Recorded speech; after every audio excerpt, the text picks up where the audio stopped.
Please, I don't know what. I want to see the table.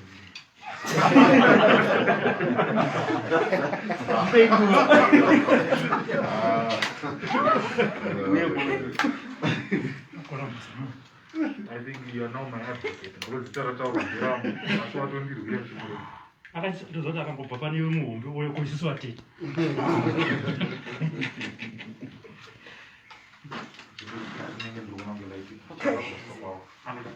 But I like me, that is the minister. Aye. Robert, this is TV.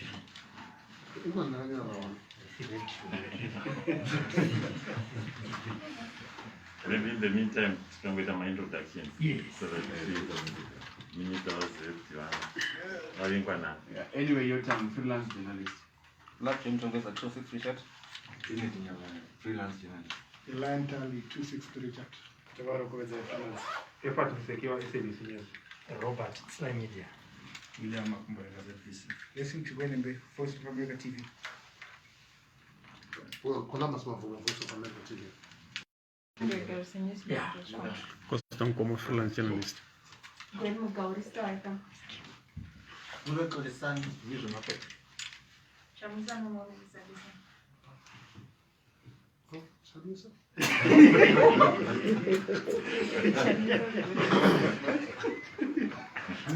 Now bad. No, I don't talk about the Britannia. Okay. How can I sorry? Take a drink. Because talking about the office of myself. Yeah, I'm going to be honorable. Yes.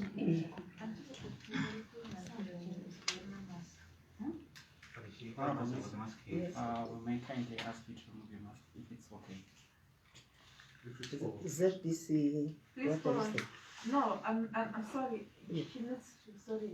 For us, she needs to take her mask on hold. I'm sorry to go inside. Okay, let's hear. Let's have it on. Let's not. Yeah, it's okay. But it's wrong. You can put it on. It's okay. Yeah. Let's move. Let's move. No, what's it? ZBC, yeah, they said keep it on. keep it on. And others are saying off. No, they win. It's okay. We move. They have power. It's okay. Right, we're live. Okay. Okay. Yes. The Ministry of Women Affairs, Community, Small and Medium Enterprise Development is shocked and concerned about the painful death of a 14-year-old Memory Machaya during her childbirth in Bocha, Marange. This is a clear case of gender-based violence, child sexual abuse, and violation of the rights of a girl child. A 14-year-old obviously cannot consent freely to a legitimate and lawful marriage in our country. The ministry, on behalf of the government of Zimbabwe, condemns this in no uncertain terms. Culture and religion cannot be used to justify such practices which destroy lives of girl children, denying them of the right to education, health, and well-being, throwing the girls into vicious circles of poverty. The ministry, together with the law enforcement agents, will ensure that the results from the investigations by the police, the Zimbabwe Gender Commission, and my ministry's officials from Manicaland province will be used to appreciation to various government programs, UN bodies, EU, religious and other partners who have joined hands against gender-based violence, especially during the COVID-19 pandemic lockdowns. Let us continue to strengthen our partnerships around such programs as the Spotlight initiatives. On behalf of the ministry, I wish to share our pain with Memory Machaya's family and relatives and call upon all Zimbabweans to reject and continue to condemn such practices as they are not acceptable in our country. I thank you.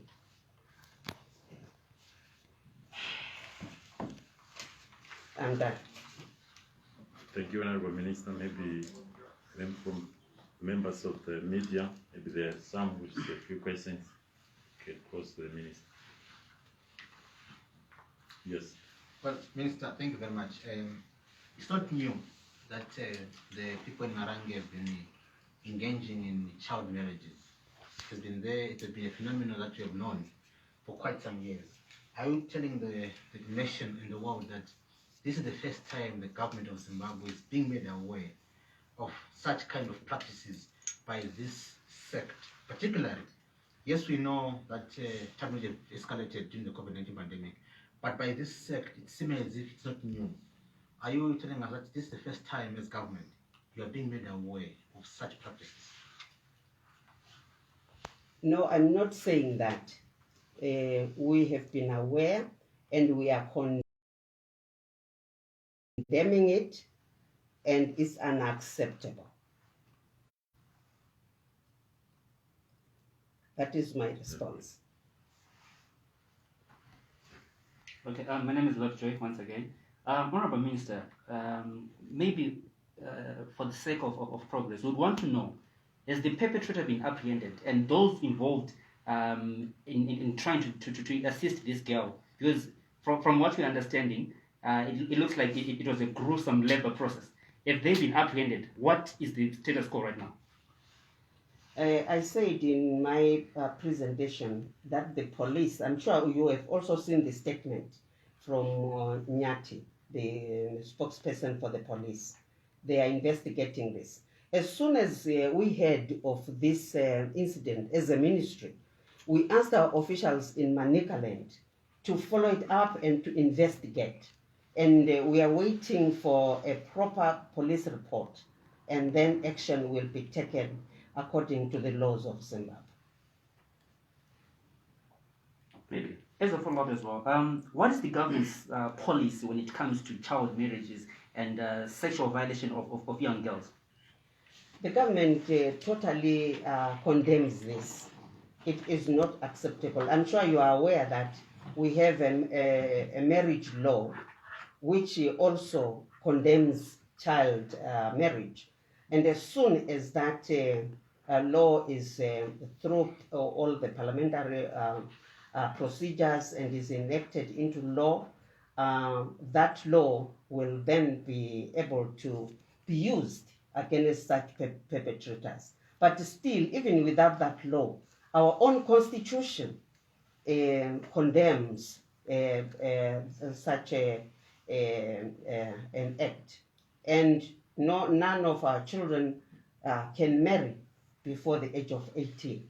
So it really is something that everybody knows from our constitution, that marrying a child below the age of 18 is against our constitution, and such people should be condemned and law should take its course.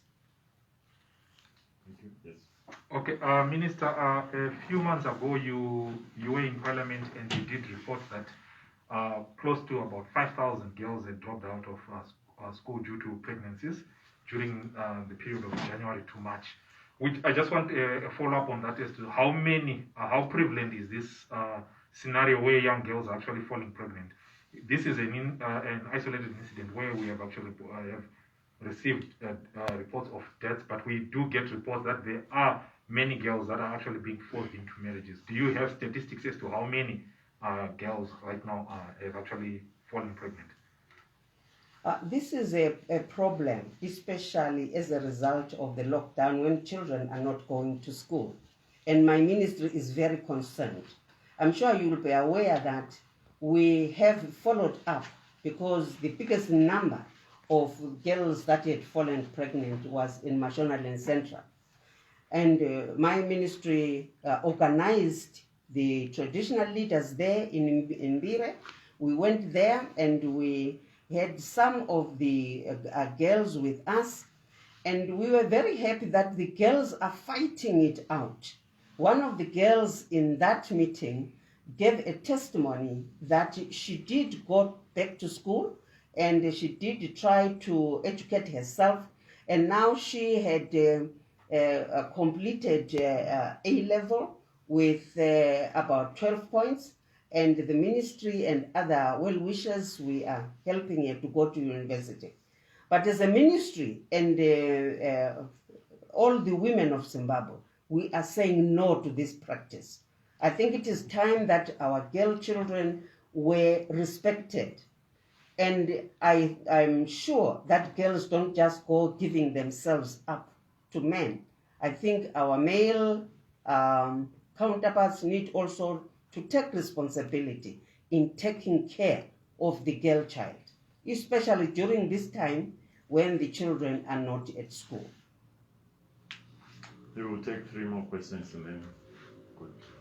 Yes, Ma'am, we see that other bills, they are passing through Senate and Parliament, and they are becoming they're becoming into laws. But then this bill, it's taking a very long time for it to pass through Senate and for it to become a law. And then here we are, we're having these cases of 9-year-olds, 11-year-olds being married off. This is not like child marriages, this is rape. Yes. And nothing is being done. I think I agree with you. The ministry is just as concerned as you are. Unfortunately, we can only lobby and push. The passing of laws through Parliament is the responsibility of another ministry. And I'm aware that the Ministry of Justice and Parliamentary Affairs, they're doing their best. And I agree with you that child marriage, in a lot of cases, it's really tantamount to rape and abuse of children. It should not be accepted. And nobody should condone this. And we would like this law to be, fast-tracked so that at least it could be used to bring the perpetrators to book. Someone who is not. Okay, you then. Thank you, Minister. There are some who have said that the people in Marange have used political allegiance and their closeness to the president or the political leadership in the country. They say that the fact that the president visits the shrine, visits the church, and this happens in that church, what message will be sending? And as government, do you think that that visit has been used and abused to support child marriages or child rape, I would call it? I think that this kind of saying is very unfortunate and I think also mischievous. And how many groups has the president visited? How many churches and how many civil society gatherings has he visited? And he is a president of a nation. He is free to visit anyone that invites him. But the president is not responsible for our behavior after he leaves those groups. And I think it really is mischievous to say if a head of state visits a place and then something happens after his visit, that he should be then blamed and be made to take responsibility. I think it is the responsibility of the church leaders to make sure that they don't abuse God's name to abuse children. It is not the president's responsibility. It is the responsibility of those people who start churches and then they use the churches and the word of God to lure beautiful girls and then rape them and then, get them pregnant and marry them. And I think, as a Minister of Women Affairs, I would like to condemn that in no uncertain terms. It is not acceptable. let alone use God's name to oppress and to abuse people that you should be taking care of. I think it is double mischievous. Okay, Honorable Minister, it looks like my colleague said earlier on, these are repeat offenders. We know the perpetrators, we know the sects, the apostolic sects which continue to do this. Can the government, or does the government have the power to engage the church leaders? If so, why haven't you done so probably between the time that this girl died and until now?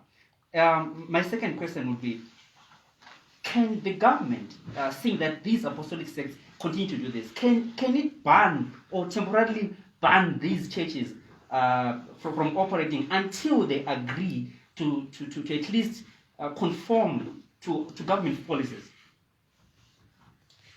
I think I've said it before that really this we need to condemn.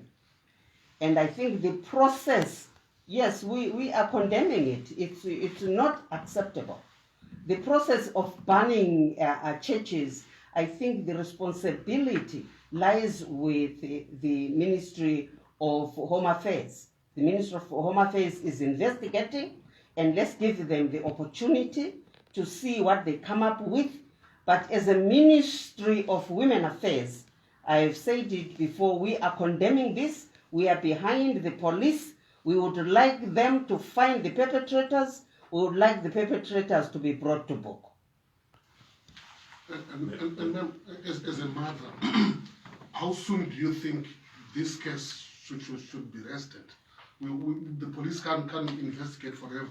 How soon do you think this case has to rest? We want it to be arrested as soon as yesterday. It's taking too long, and it's very painful to all the mothers, let alone to the mother of the child. Maybe we have the last question from you. Just very short and precise. Do you define Memory's case as a rape? Yes, I do. Because I don't see a 14-year-old giving in to sexual consent and giving in to marriage. Let it be investigated, and let whoever is the perpetrator explain. It's not acceptable.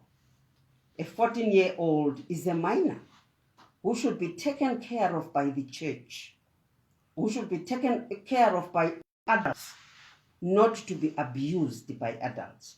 What has happened to our African culture, where someone's child is also your child? Would that man who made Memory pregnant accept his own daughter being made pregnant by an old man, or being married by an old man in such circumstances? I think it's not acceptable. It is rape. Yes, it is rape. It is sexual abuse. Let's call it by its name. Thank you, Honorable Minister. I think we end here. We stand to thank the members of the media for coming and proposing questions to the Honorable Minister. Thank you so much.